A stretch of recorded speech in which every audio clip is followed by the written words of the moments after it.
last night from work. About 1 in the morning, I guess 2 in the morning here in Arizona. And first thing I did was go out and check the goats because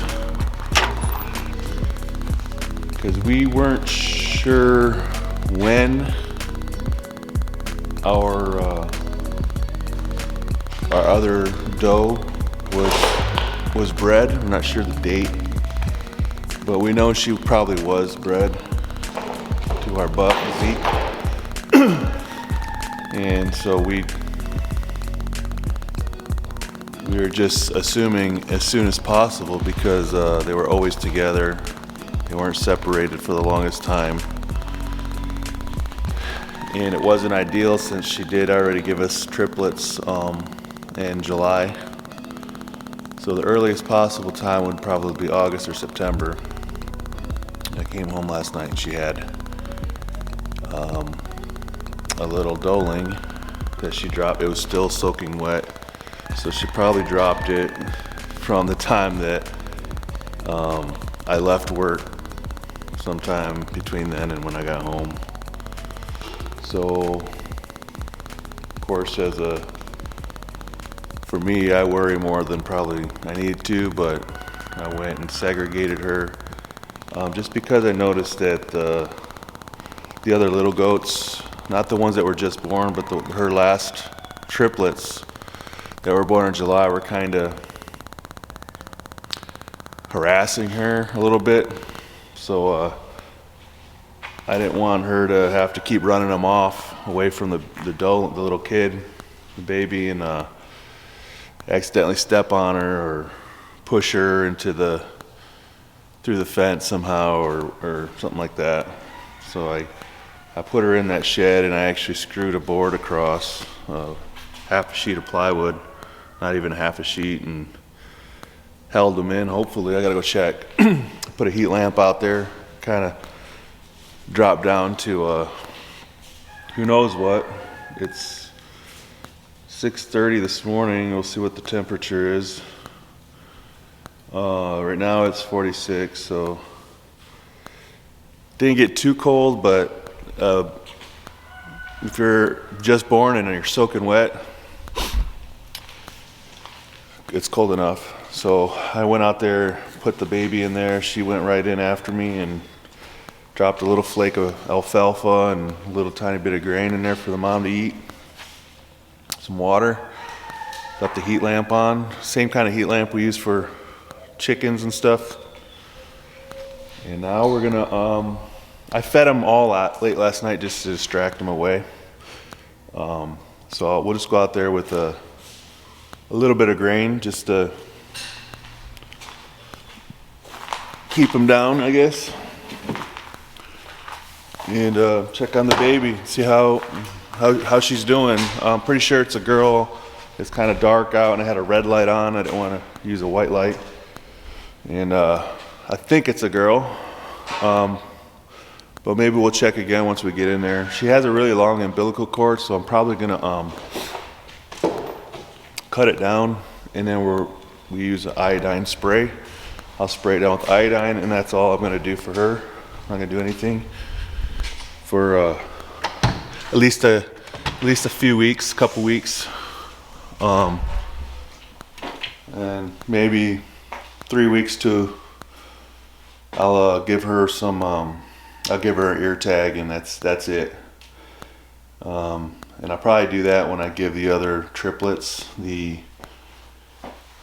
first shot, CDT shot.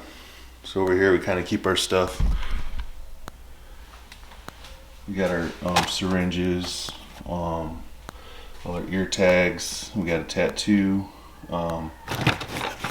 ink, and the numbers and letters and stuff. We got a band for if we need to castrate. I choose to band them. It's just easier. We have one of these that we can use to aid in giving them a little boost, check on them, see what they're doing. I gave the other mama goat when she dropped last in December. I gave her one full syringe of this, just because we were kind of stressed out, and we probably stressed her out a little bit when we didn't need to. And here's our little spray iodine. We'll check that umbilical cord. I mean, I will, and I'll spray it down. At least spray that down. If not, I'll cut it down and then spray it. You just don't want that umbilical cord to be dragging around, and then it gets in something like dirty or something that could possibly infect or anything like that. And then it could soak up things from the ground or anything that it gets on it. So by cutting it down, you're going to keep it from dragging around on the nastiness. Yeah, in the wild, obviously you're going to cut it when they're in the wild, but you try to control what you can. And this isn't the wild, and it's closed. It's a pasture, and there's other goats, and they don't have. They're not sitting together like this in the wild, probably in an area that they've been sitting in. So there's not probably as many feces or urine dropped in one spot, and so it's a little different story. So we're gonna go do this and see what else we can give the baby. Yeah, forgot the camera. So I fed them a little bit, and now it actually looks like it shrunk down. It's not really dragging anymore, so I think you'll get away with not cutting it anymore. But we'll look at it again, we'll look closer. So I might just give her a couple squirts of iodine on it, and that's it. I also have some paste that I could give the baby, some gel, some vitamins. She's actually looking. I say she because I'm pretty sure it's a girl. Let's see, we'll verify again, but she's looking good. When these triplets here were born, one of these black and white ones, we weren't sure about. We were actually jumping on the colostrum replacer, and we actually had a bottle up to her mouth and everything, and she never took it, which is good because we brought her back out and just trusted that it would all work out, and sure enough, she ended up latching on any. Look at this. So this is a single. So she didn't really show, she didn't have a huge belly like the other goat did. But looks like, yeah, she's only gonna have one. So she's given us 4 goats, 4 babies so far, triplets and a single. So this one will have plenty. She was up nursing, still wet, and walking around nursing, no problems. They have such instinct. You can see that cord. Well, she keeps hiding it. From the back, you can see the cord. It's not touching the ground now. Well, it's barely touching. It's all dried up down there, kind of shriveling up. So I'm just gonna spray it down. See, Mama, she kind of does a little. Almost sounds like a hiccup. It's just like a little noise, just to say, "Hey, get away." Real protective. She hasn't went after me or anything, but she's went after the other goats and the puppy last night. He hasn't been back in here since. I think he got a little scared. It was dark out. She almost got him. But that's what they do. Instincts. Not all mothers, not all goats will do that. But from what I understand, This breed right here, they're really good mother goats, and they have such instinct and it kicks in. She's stared me down, but she hasn't went after me or nothing, but she's definitely doing her job. That little baby is so alert and just born. We're talking, that baby is only what, 7 or 8 hours old, and it is the coldest part of the day. It's probably like 45, 46. But let's see what she does with me in here. There's 2 pumps of this high calorie liquid supplement as soon as possible after birth. She's probably gonna say, no, you're not doing that.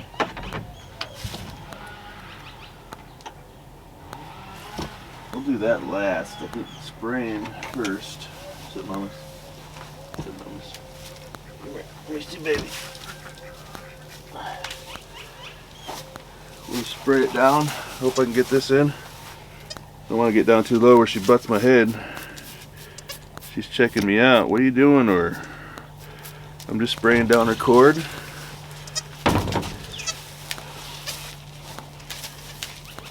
And now we're gonna get the cord all over me. We'll give her a little bit of this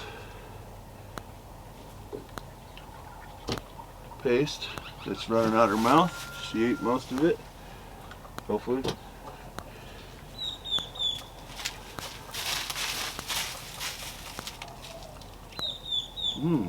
You're eating it. I want to squirt down.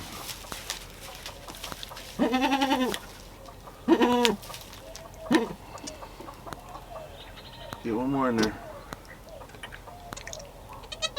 Okay, we're good. We're good. I like that heat.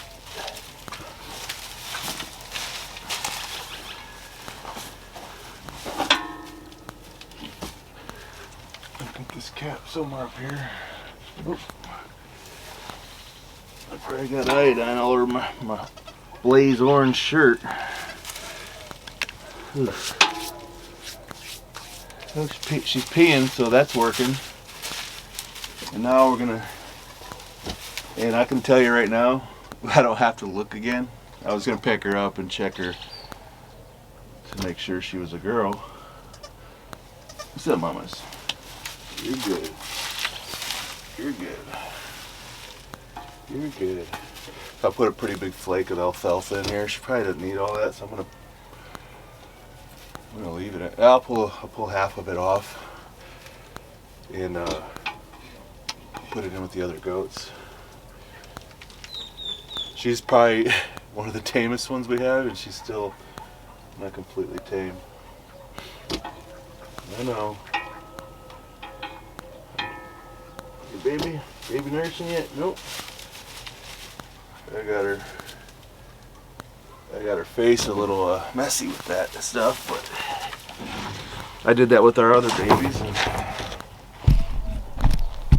this is our first time, our first kidding season.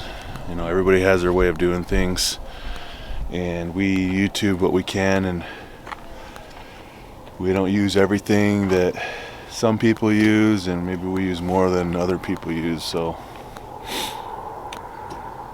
maybe some people don't do anything for their kids, but that's what we're doing, and we're just trying to set it up.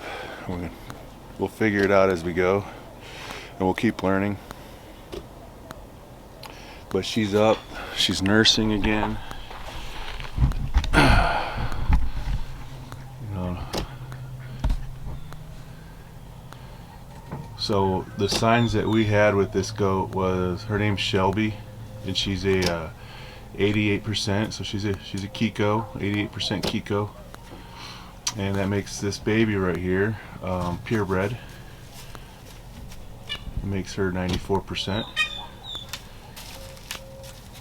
and so she's given us 2 bucklings and 2 doelings so far.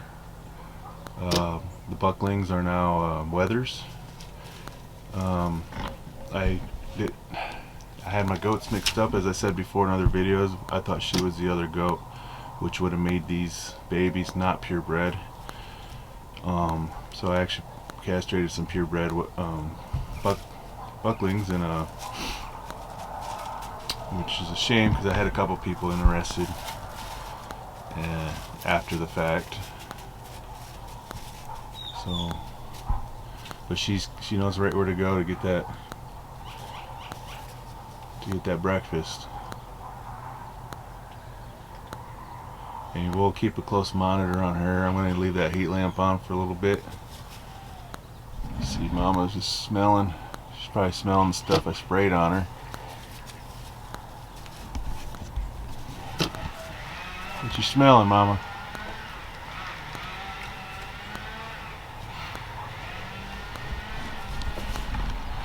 Alright, yeah, so now we're going to need a name for that one. We actually named these other ones because we had to get their DNA. I got their DNA test requested, sent in last week. So I actually named them Sunny Blossom Autumn. Just quick name we would put on the paper. I could always change it, but that's what we're gonna probably stick with. And that other black one right there, his name is Summer. At first I was gonna stick with Seasons because we were thinking that Season was the name of this goat, and all her offspring were going to be something to do with the seasons. So that's no longer the case, so it's not a big deal. But you see the markings on this one right here. She got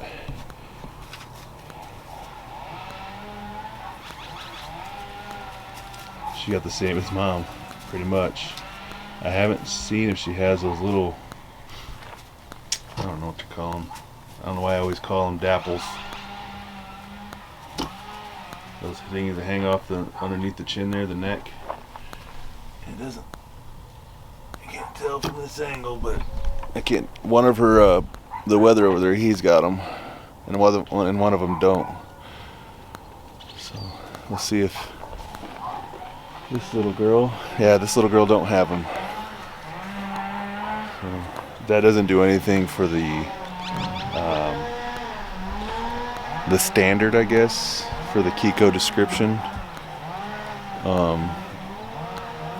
They could have different markings. They could have those things that hang off their neck. That does nothing to the standard, I guess, if there was like a standard for a Kiko goat. That doesn't require that Kikos don't or do have those. And you know, so there isn't really any kind of color markings or patterns or actual colors that determine what a Kiko is. And what does is the DNA. That's how you trace it. The original that were imported from New Zealand, which, from what I'm understanding, the Kiko goat was a feral group of goats in New Zealand. I guess still probably a feral group of goats that just became very hardy and adapted to the land, and didn't have so many requirements as a lot of, well, let's say the domestic goats anyway. And they pulled some out of the wild that became wild. So I guess you could say they're probably domestic goats that became feral, lived off the land and without human intervention, and eventually they just recaptured them over generations and generations of time and came up with a Kiko breed. And the only way to get a 100%, also called a New Zealand, you'll hear people call them New Zealand, a New Zealand Kiko is a 100%. So the only way to get one is to get one that has DNA and a pedigree with 100% tracing back to those original imports from New Zealand. And that's what Zeke is. So it's pretty interesting researching all of it and learning about it. So that makes, and I don't know what she's crossed with, the percentage. So I know she's 88% Kiko, but I don't know what the other 12% is.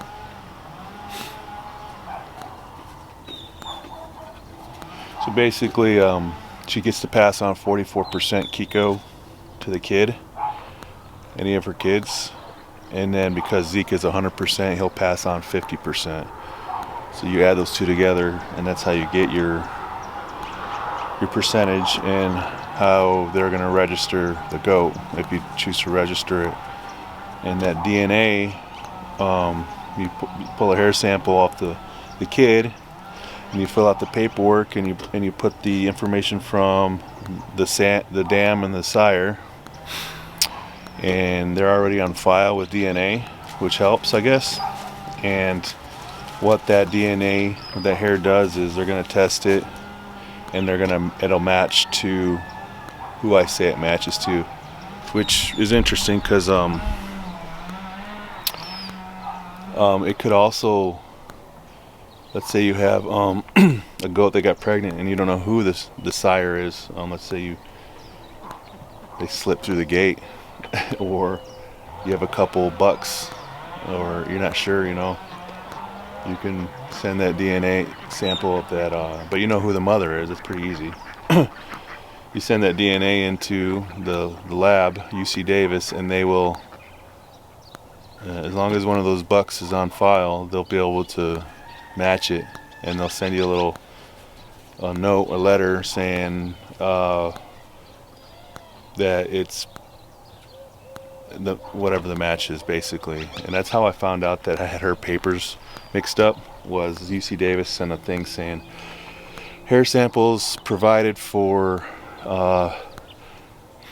season came back to Shelby, other mom goat.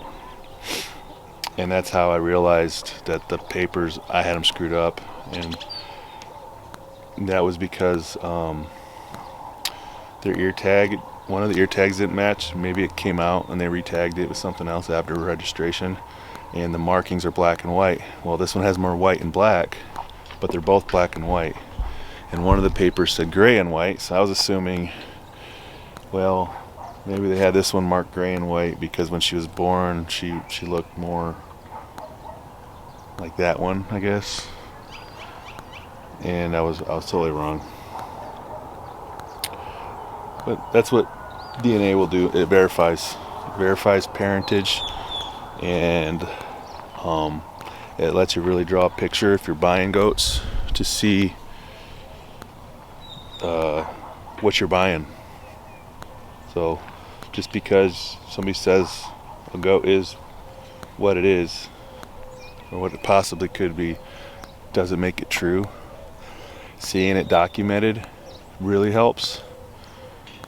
You see what the pedigree is, and you can kind of look down the lines and see, oh, that's a good line, that's a good line. Maybe get some pictures.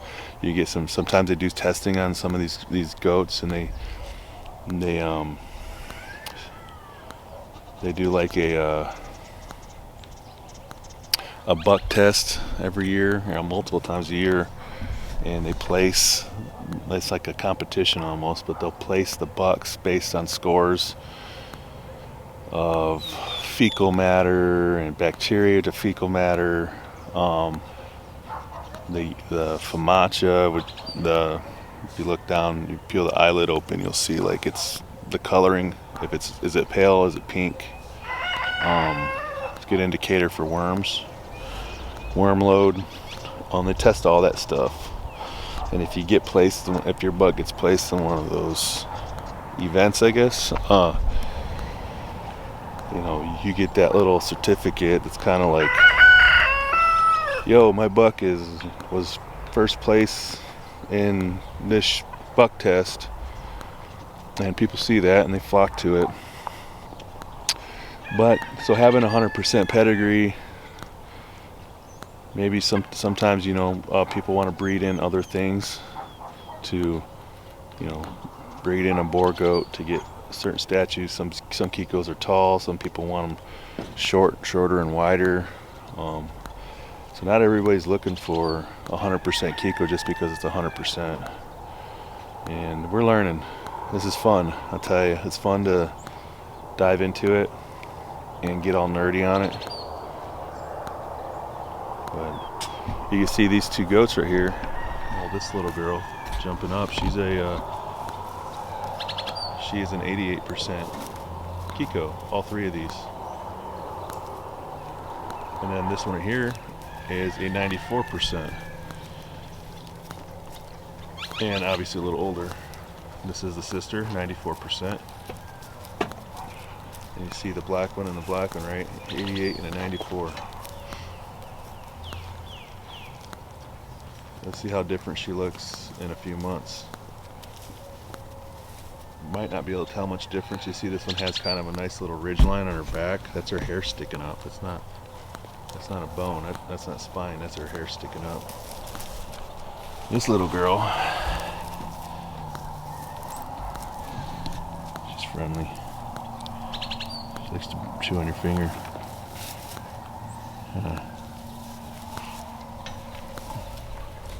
You're doing well. Anyways, guys, I thought I'd show you guys the goat. I knew there were some signs yesterday before I went to work. Around noon. I saw the signs. She wasn't acting normal. This isn't her first rodeo, so she wasn't screaming or nothing like that. But I can see her walking around, kind of doing her own thing away from the other goats. She was doing I guess I can tell you the signs of to look out for if you're wondering if your goat's gonna drop kids. Is she was pawing at the ground a lot, kind of like scratching at the ground with her hoof, and then she would do like a little circle around it and lay down on it. I noticed one of the other goats, actually her daughter, was following her around, had her lip curled, and I noticed she had a drip from her rear end there, her vagina. There was a mucus drip, kind of looked like cloudy, I guess, yellowish tint maybe, kind of like in the winter time, just hanging from your nose and you just need to get it out of there, kind of like that, but longer. And that other goat was kind of sniffing at it. They all smell it. And then I went inside real quick, came back out, and then she was in here, and she was actually laying down right here, but her head looking right at the wall right there, this wall. And she was kind of not pinned against it, like leaning, but pretty close, almost touching it with her head. That's another indicator right there when your goat is got a blank stare and pushing, leaning on something. And what that is she was basically having contractions. When I was watching her do those things, she was having contractions. And basically you'll notice the tail too might curl. None of these alone means, I would say the mucus thing is probably a good one. And if you check her hips, I didn't do it. There's some ligaments right there they're usually tight at the base of her tail going into her hips. And they'll always be tight, and you'll feel them, and they'll feel like hard. And like, think about a straight, branch or something. Like, you'll feel it for sure on both sides, one on each side. And then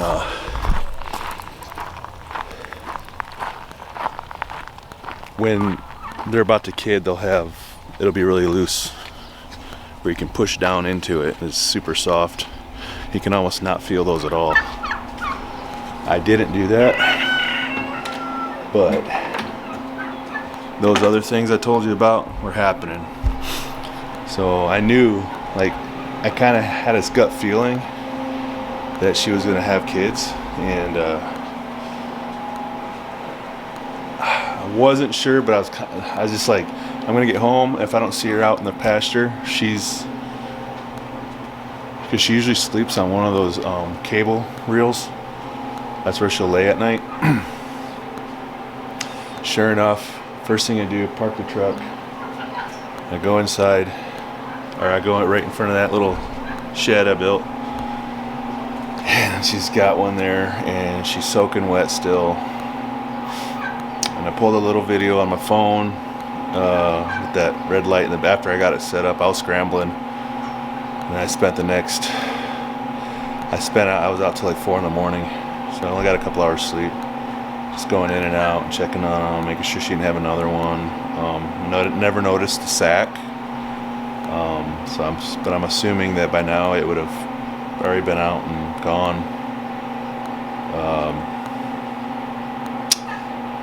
But yeah, we were hoping for more, but we were happy to have a doeling. But it's just crazy how quick it can happen. She was not showing any, we didn't notice. She wasn't walking around in a lot of pain. Probably because she only had a single, and she's had who knows how many kids before I bought her.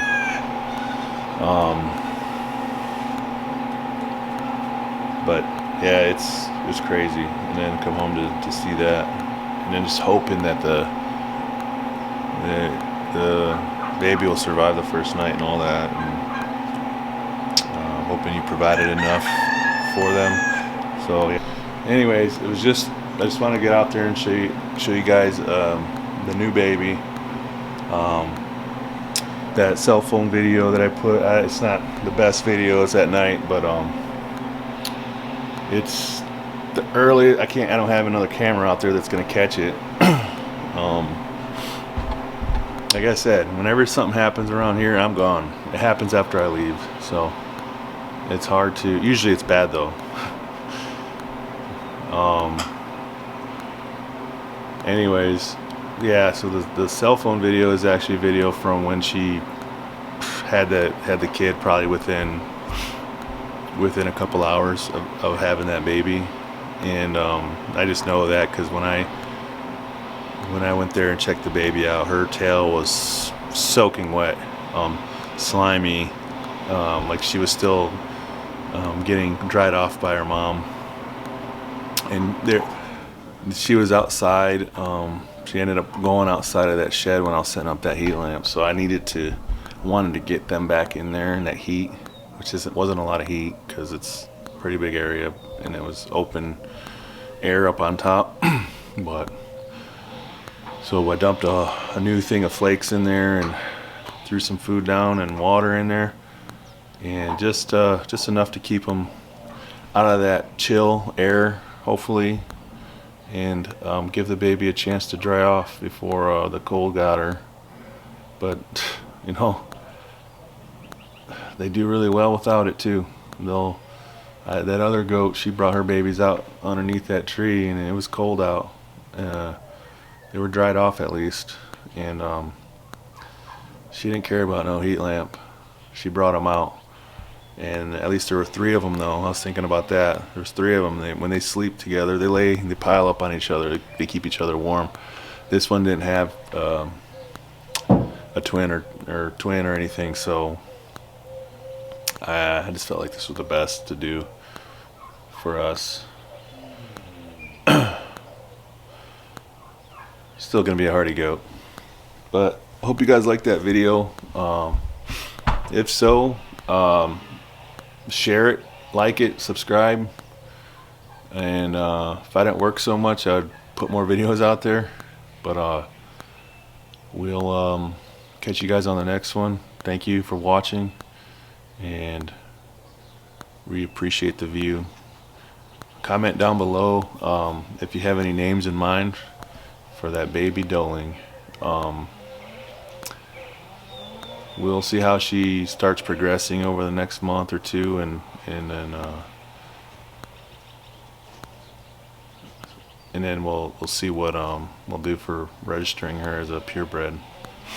But have a good day, guys.